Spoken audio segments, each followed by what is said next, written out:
Pokiaľ chceš aj ty využiť čas a zapojiť tvarovú jogu už s rannou rutinou, tak sa pozeraj. Ja vždy doporučujem pri určitom sére, samozrejme na vyčistenú pleť, zaradiť jeden cvik.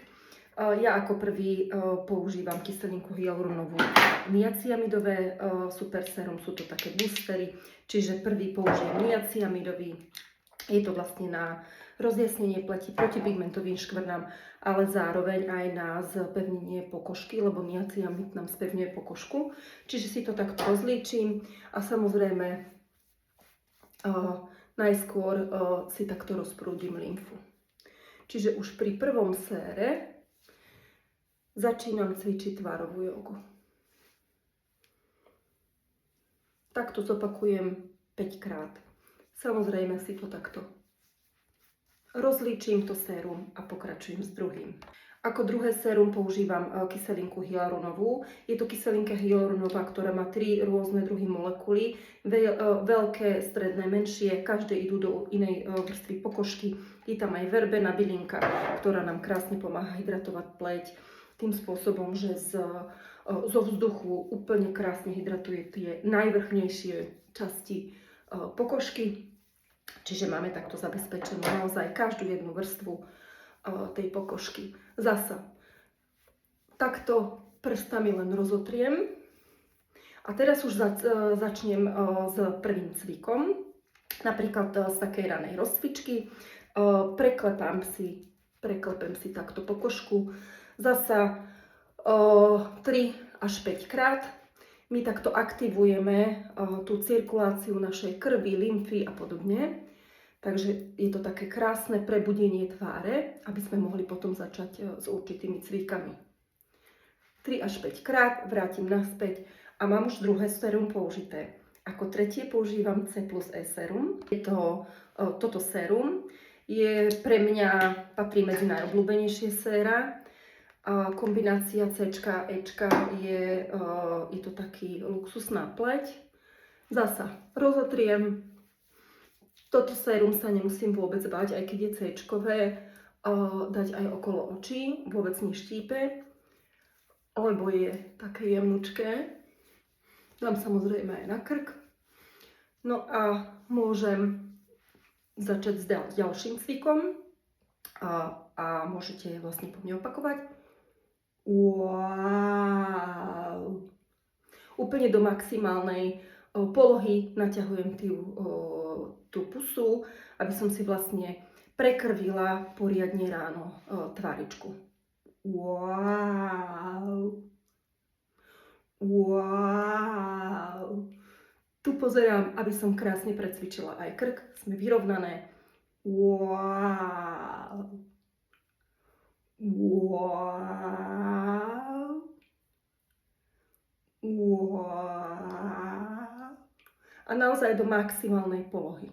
Takýmto spôsobom som vlastne využila 3 séra a už mám aj nejakú časť tej rozcvičky za sebou. Čiže je to naozaj časovo veľmi výhodné, pretože si zacvičím ranú rozcvičku, ale zároveň už polovička skincare je za nami.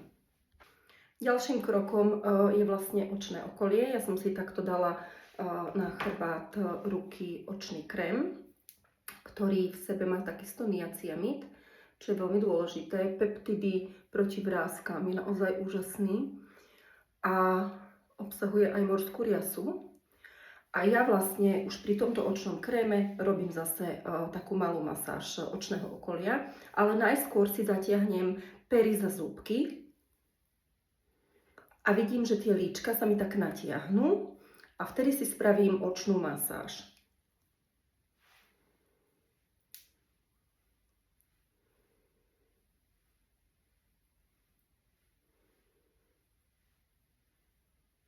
Dobre, krásne som si to vlastne rozotrela. A teraz, aby sme aj trošičku zapojili tie líčka, to očné okolie, aby sme ho trošičku aj precvičili, tak pri tomto cviku, keď si zatiahnem tie pery za zúbky, tak sa snažím potom usmiať do boku.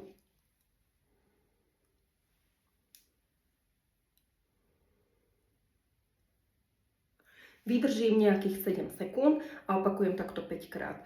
Čiže zasa pri očnom okolí už mám precvičené trošičku očné okolie a líčka.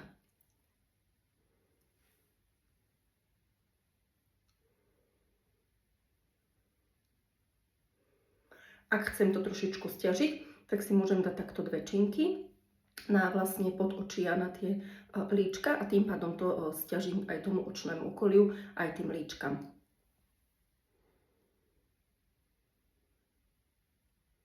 A tlačím vlastne do tých prstov, do tých našich činiek a vydržím 7 sekúnd, zopakujem 5 krát aspoň. Keď máme precvičené očné okolie, tak dám ja ako úplnú potrebu považujem tento krém. Je to na mimické vrásky, pretože s mimikou pracujeme všetky.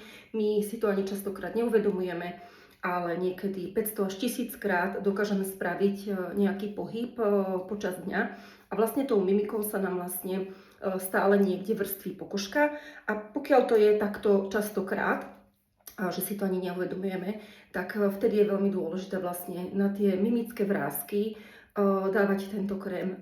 Je to vlastne, sú tam 3 rastlinky, plamatka, rozmarín a levandula.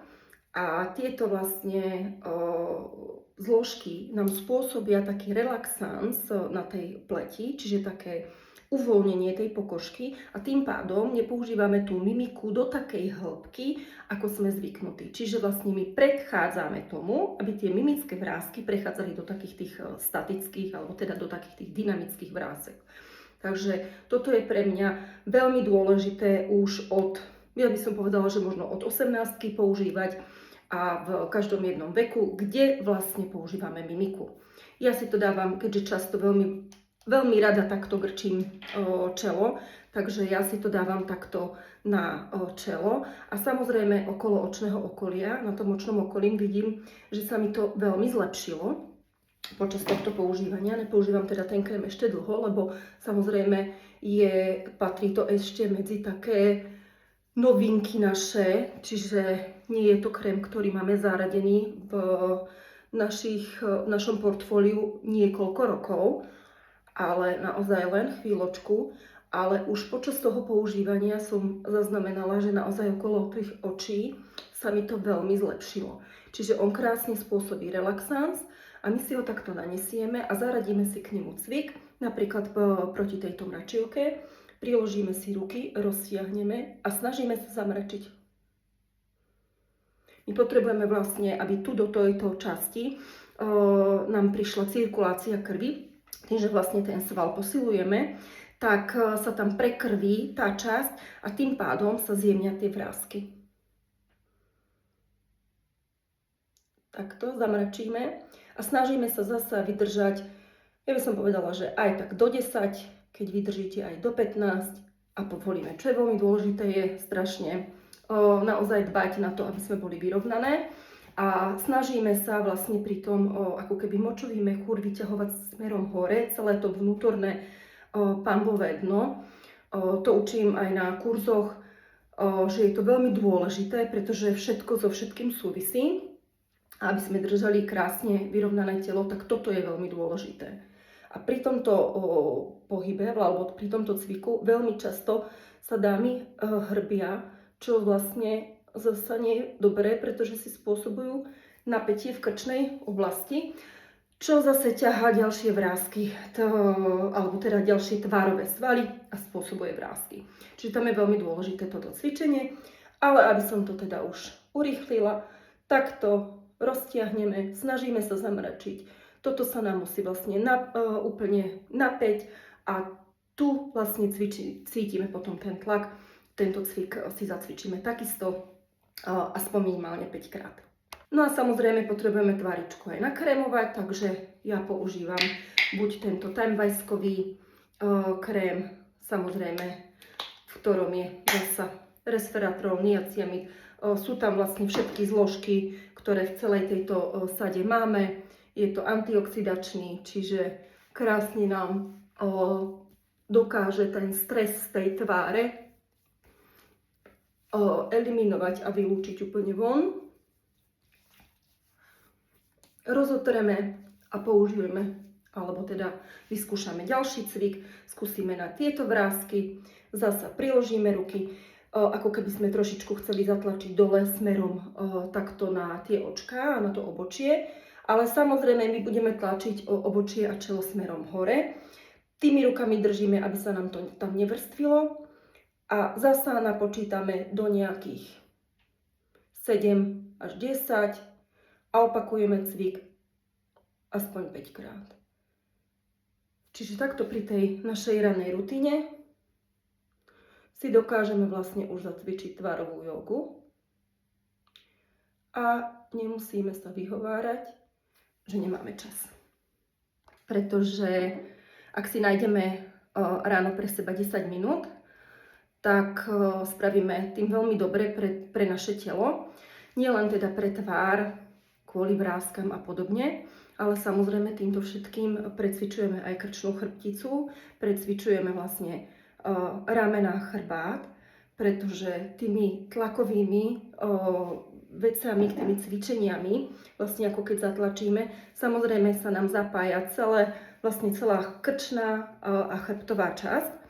A ja som si všimla, že aj krčná oblasť častokrát sa tvarovou jogou dokáže zlepšiť, čiže má to aj taký zdravotný benefit. No a ako posledné použijeme faktor. Nie je to obyčajný faktor, je to faktor na tvar s vitamínami. Je to 30. Je to dôležité, dámy, aj v zime, pretože stále čumíme do tých telefónov a tie nám bohužiaľ vďaka modrému svetlu spôsobujú rozpad elastínu a kolagénu a preto tak rýchlo stárneme.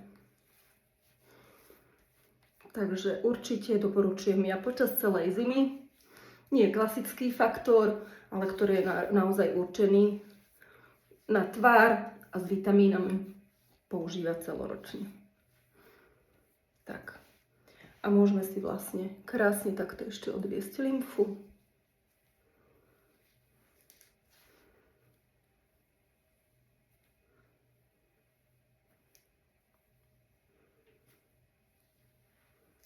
A máme rannú rutinu aj s troškou tvárovej jogy za sebou.